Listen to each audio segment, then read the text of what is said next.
আসসালামু আলাইকুম। আজ আমি এই ড্রামার পার্ট 3 এক্সপ্লেইন করব। তোমরা যদি আগের পার্ট না দেখে থাকো তাহলে কমেন্টে দেওয়া লিংক থেকে দেখে আসতে পারো। তো চলো আজকের এপিসোড শুরু করা যাক। এপিসোডের শুরুতেই দেখি চিন হুয়ান রাতে বসে বসে ডিউকের কথাই ভাবছিল আর অনেক কষ্ট পাচ্ছিল। সেখানে বাইজি তার এনজয়ের জন্য তরোয়ালবাজি করে দেখাচ্ছিল। সে ওইদিকে কোনো মনোযোগ না দিয়ে শুধুমাত্র ডিউকের কথাই চিন্তা করছিল। ডিউকের মারা যাওয়ার কথা ভেবে সে এতটা কষ্ট পায় যে তার হাতে থাকা ওয়াইনের গ্লাসটা ভেঙে ফেলে। তখনই বাইজি দৌড়ে তার কাছে আসে আর তাকে বলে তার কি মন খারাপ, সে এমনটা কেন করছে। যদি তার মন খারাপও হয় তারপরেও যেন সে নিজের কোনো ক্ষতি না করে। এতে করে বাইজি অনেক কষ্ট পায়। সে তার হাতে ব্যান্ডেজ করে দিচ্ছিল আর তার জন্য অনেক চিন্তা করছিল। এটা দেখে চিং হুয়ান তাকে বলে, তুমি তো দেখছি আমার অনেক বেশি কেয়ার করতে শুরু করেছো। এতেই প্রকাশ পাচ্ছে তুমি আমাকে কতটা ভালোবাসো। বাইজিও তাকে বলে যে সে তাকে অনেক ভালোবাসে। চিং হুয়ান বলে, তুমি জানো একটু আগে যেই তরোয়াল নিয়ে তুমি খেলা করছিলে সেটা আমাকে ডিউক দিয়েছিল আমার জন্মদিনের গিফট হিসেবে। বাইজি বলে, ও আচ্ছা, আমি তো এটা জানতাম না। তখন চিং হুয়ান বলে, তুমি কিভাবে জানবে? তুমি তো কয়েক মাস হলো আমাদের প্যালেসে এসেছো, আর এই কয়েক মাসের জন্য এসেই তুমি অনেক বেশি খেয়াল রাখছো, যার কারণে তুমি আমার কাছে থেকে সবচেয়ে কাছের মানুষকে দূরে করে দিয়েছো। এই রাজ্যকে সামলানোর ডান হাত তোমার জন্য তুমি কৌশল করে সরিয়ে দিয়েছো। এটা শুনে বাইজি অনেক অবাক হয়ে যায় আর সে তার গার্ডদেরকে বলে বাইজিকে নিয়ে গিয়ে জেলখানায় আটক করতে। তাকে জেলখানায় নিয়ে গিয়ে অনেক মারধর করা হয়। সেখানে চিং হুয়ান তার সঙ্গে দেখা করতে আসে। বাইজি তাকে ডেকেছিল। বাইজি তাকে বলে সে যেন তাকে ছেড়ে দেয় আর নয়তো তাকে মেরে ফেলে। সে আর এইসব টর্চার সহ্য করতে পারছে না। চিং হুয়ান বলে, তোমার কি মনে হচ্ছে যে আমি একটা নিষ্ঠুর রানী? একদিন আমার বাবা আমাকে বলেছিল যে রানীদের কখনো মন থাকতে হয় না, কিন্তু আমি সেই ভুলটাই করেছি তোমাকে আমার মন দিয়ে, আর তুমি আমাকে ধোঁকা দিয়েছো। তোমার কারণে আজকে আমার এই অবস্থা আর ডিউকের প্রাণ গেল। তুমি কি মনে করছো আমি কিছুই বুঝতে পারিনি? এই সব কিছু তুমি প্ল্যান করে করেছো।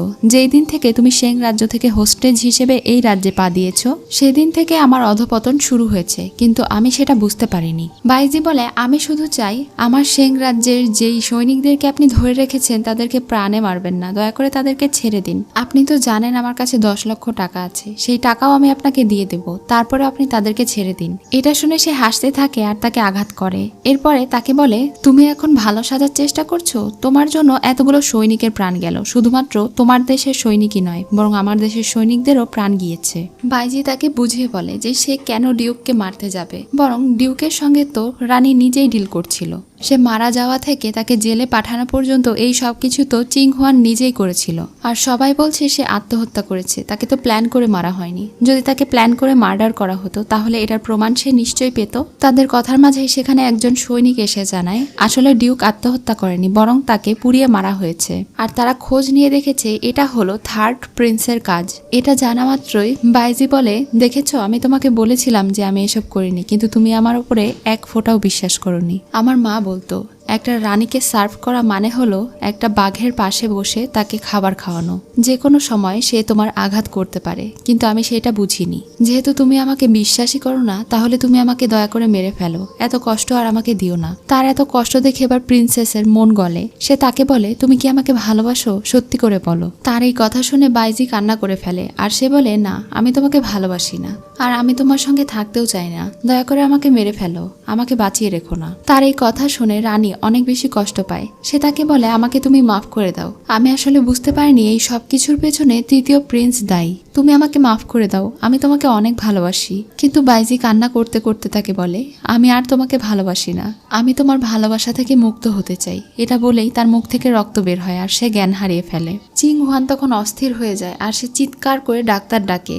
ডাক্তার দেখানোর পরে সে সারা রাত বাইজির পাশে বসে তার সেবা করে। সে তাকে সেবা করছিল আর কান্না করতে করতে বলছিল, তুমি একবার জেগে ওঠো, তুমি যা বলবে আমি তাই শুনবো। কিছুক্ষণ পরে বাইজির জ্ঞান ফিরে আসে। এটা দেখে তো সে ভীষণ খুশি হয়ে যায়। সে আবারও দ্রুত ফিজিশিয়ানকে ডেকে পাঠায়। বাইজি তখন বলে, কোনো প্রয়োজন নেই, আর আপনি আপনার রাজ্যের গুরুত্বপূর্ণ কাজ ফেলে আমার কাছে কেন বসে আছেন? তখন তাকে বলতে থাকে, তুমি কি চাও তুমি আমাকে বলো, আমি তোমার সব ইচ্ছে পূরণ করব। তখন সে বলে, আমার কোনো ইচ্ছে নেই, আমি শুধু ফিরে যেতে চাই। রানী খোদার কসম করে তাকে বলে, আজ সে যা চাইবে সে তাকে তাই দেবে। তখন প্রিন্স তাকে বলে, দয়া করে আমাকে আমার রাজ্যে পাঠিয়ে দিন, আমি শেং রাজ্যে চলে যেতে চাই। কিন্তু রানী তাকে সেখানে পাঠাতে চায় না। সে বলে এখন ওই রাজ্যে তোমার যাওয়া সম্ভব নয়, কারণ তোমার রাজ্যের মানুষেরা তৃতীয় রাজকুমারকে সেই রাজ্যের রাজা হিসেবে ঘোষণা করে দিয়েছে। এটা শুনে বাইজি অনেক অবাক হয়ে বলে, কিন্তু এটা কিভাবে সম্ভব? আমি যখন সেখানে থেকে হোস্টেজ হিসেবে এসেছিলাম, আমার বাবা মা আমাকে প্রমিস করেছিল যতদিন না আমি ফিরে যাব ততদিন তারা আর অন্য কোনো রাজা নির্বাচন করবে না। আর আমার বাবা তো বেঁচে আছে, তাহলে তাকে কিভাবে রাজা বানালো? কিছুক্ষণ ভেবে সে বুঝতে পারে হয়তো এখানে সে হেরেমে যোগ দিয়েছে, আর রানীর সঙ্গে তার এত ঘনিষ্ঠতা, এই সম্পর্কের ব্যাপারে হয়তো সেখানে সবাই ছড়িয়ে দিয়েছে। এজন্যই হয়তো তার বাবা মা এখন আর তাকে বিশ্বাস করতে পারছে না, আর থার্ড প্রিন্সকে রাজা বানিয়েছে। এমনটা হবারই ছিল। এসব কিছু ভেবে সে আবারও কান্না করতে শুরু করে। রানী তাকে বলে আসলে অনেকদিন আগে থার্ড প্রিন্স তাকে একটা চিঠি পাঠিয়েছিল। সে বলেছিল যদি সে বাইজিকে ওখানে রাখতে চায় তাহলে রেখে দিক, কিন্তু এর বিনিময়ে সে যেন তাকে রাজা হতে সাহায্য করে। আর সে তাকে চিঠিতে জানিয়েছিল রানী এখানে বাইজিকে পার্মানেন্টলি রেখে দিতে চায়, আর এটার কারণেই হয়তো সে রাজা হওয়ার সুযোগ পেয়েছে। এসব কিছু শুনে বাইজি অনেক হতাশ হয়ে পড়ে, কিন্তু চিং হুয়ান তাকে আশ্বাস দিয়ে বলে তুমি চাইলে আমার রাজা হতে পারো, তুমি আমার হাজবেন্ড হলে তুমি এই রাজ্যের রাজা হতে পারবে, আর তোমাদের লিং রাজ্যের থেকে আমার এই শেং রাজ্য আরো বেশি পাওয়ারফুল। আমরা দুজন একসঙ্গে এই রাজ্যে কাজ করব, তাহলে আমরা পুরো রাজ্য জিতে নিতে পারবো, আর তুমি হবে আমার একমাত্র রাজা। তার এই কথা শুনে বাইজি বলে রাজা? কিসের রাজা হব আমি? আমার পুরো ফিউচারকে নষ্ট করে দিয়ে এখন তুমি আমাকে প্রমিস করছো যে তুমি আমাকে তোমার রাজা বানাবে? এখন আর আমার এসব কোনো কিছুর আশা নেই। দয়া করে আমাকে পোস্ট হাউসে পাঠিয়ে দাও। তোমার রাজ্যেই থাকবো, কিন্তু তোমার সাথে এই হেরেমে আর থাকতে পারবো না আমি। এটা শুনে রানী কষ্ট পায় আর তাকে তার পোস্ট হাউসে পাঠিয়ে দেয়। বাইজি সেখানে চলে যাওয়ার পরে রানী আর তাকে ছাড়া থাকতে পারছিল না। এজন্য সে প্রত্যেক দিন তার ঘরের বাইরে বসে সেই মিউজিকটা বাজাতে শুরু করে, যেই মিউজিক বাইজি তাকে বাজিয়ে শোনাতো। অনেকক্ষণ এই মিউজিক চলার পরে বাইজি বেরিয়ে আসে। তাকে দেখে তো চিং হুয়ান অনেক খুশি হয়ে যায়। বাইজি তাকে বলে আপনি এখানে কেন এসেছেন? চিং হুয়ান বলে আমি তোমার জন্য এতক্ষণ ধরে মিউজিক বাজিয়েছি, তুমি কি আমাকে দেখতে এসেছো? কিন্তু বাইজি বলে না, আমি আপনাকে দেখতে আসিনি, আমি আপনাকে বলতে এসেছি যে এসব কিছু করে লাভ নেই, আপনি এখানে থেকে চলে যান। তার এই কথা শুনে চিং হুয়ানের অনেক খারাপ লাগে, কারণ সে তার হাতে দাগ করে ফেলেছিল, কিন্তু তার এই কষ্টের মূল্য সে দিল না। বাইজি তাকে কোনো পাত্তা না দিয়েই দরজা বন্ধ করে দেয়। তার এমন আচরণে চিং হুয়ান কষ্টে কান্না করে ফেলে। সেই দিন রাতে সে চুপি চুপি বাইজির ঘরে যায়, এটা দেখার জন্য যে বাইজি ঠিকমতো মেডিসিন নিচ্ছে কিনা। তখনই সে বুঝতে পারে তার রুমে কেউ প্রবেশ করছে। তখন বাইজির ঘুম ভেঙে গেলে সে বাইজিকে একটা কিস করে দেয় আর তাকে চুপ করে থাকতে বলে। সেখানে একটা মুখোশধারী লোক এসেছিল বাইজিকে মারার জন্য, কিন্তু চিং হুয়ান তার সঙ্গে লড়াই করে আর তাকে মেরে তার গার্ডদেরকে বলে সেখানে থেকে নিয়ে যেতে। এই লড়াইয়ে চিং হুয়ানের হাত কেটে যায়। এটা দেখে বাইজি তার অনেক কেয়ার করছিল। চিং হুয়ান তখন তাকে বলে আমি তোমাকে অনেক ভালোবাসি, তুমি কি আমাকে মাফ করে দিতে পারো না?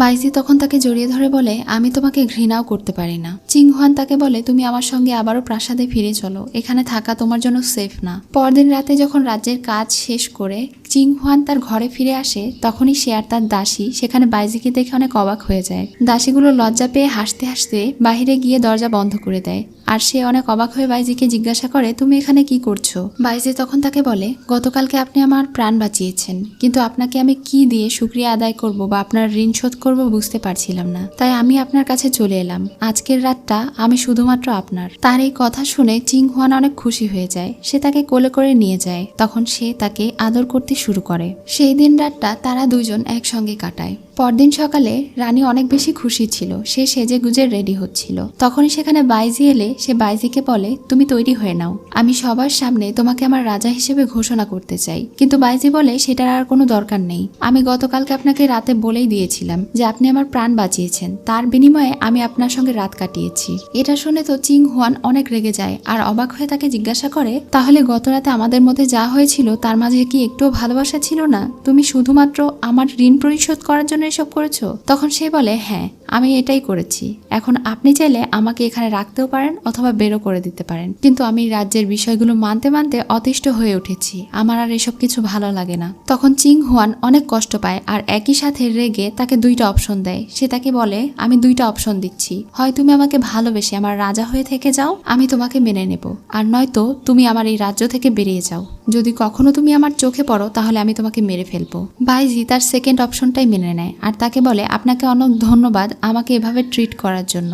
আশা করি এরপরে আমাদের দুজনের আর কখনো দেখা হবে না। এটা বলেই সে কান্না করতে করতে ওখানে থেকে চলে যায়। এদিকে যেমন চিং হুয়ানেরও কিছুই ভালো লাগছিল না তাকে ছাড়া, অন্যদিকে বাইজিও চিং হুয়ানকে ছাড়া কিছুই মনে করতে পারছিল না। সে তাদের প্রথম দেখার ব্যাপারে ভাবছিল। যেদিন প্রথম দেখাতে চিং হুয়ান যেমন তাকে ভালোবেসে ফেলেছিল, ঠিক তেমনি সেও চিং হুয়ানকে প্রথম দেখাতেই পছন্দ করে ফেলেছিল। এসব কিছু ভাবতে ভাবতে তার চোখে পানি চলে আসে। তখন তার সঙ্গী তাকে বলে, মনে হয় আপনিও তাকে ভালোবেসে ফেলেছেন। তখন সে বলে, রানীর হৃদয় আসলেই অনেক দামি, কিন্তু সেই দামি হৃদয় পাওয়ার যোগ্য আমি না। তাদের কথার মাঝেই সেখানে একজন আহত সৈনিক চলে আসে আর সে বাইজিকে বলে, আমি ফাইনালি আপনার সঙ্গে দেখা করতে পেরেছি। এদিকে রানীর কাছে একজন সৈনিক এসে বলে, সেদিন রাতে তারা যেই সৈনিককে ধরেছিল সেটা হচ্ছে বাইজির রাজ্য থেকে পাঠানো সৈনিক, আর এই সৈনিক ডিউকের মৃত্যুর সঙ্গেও জড়িত ছিল।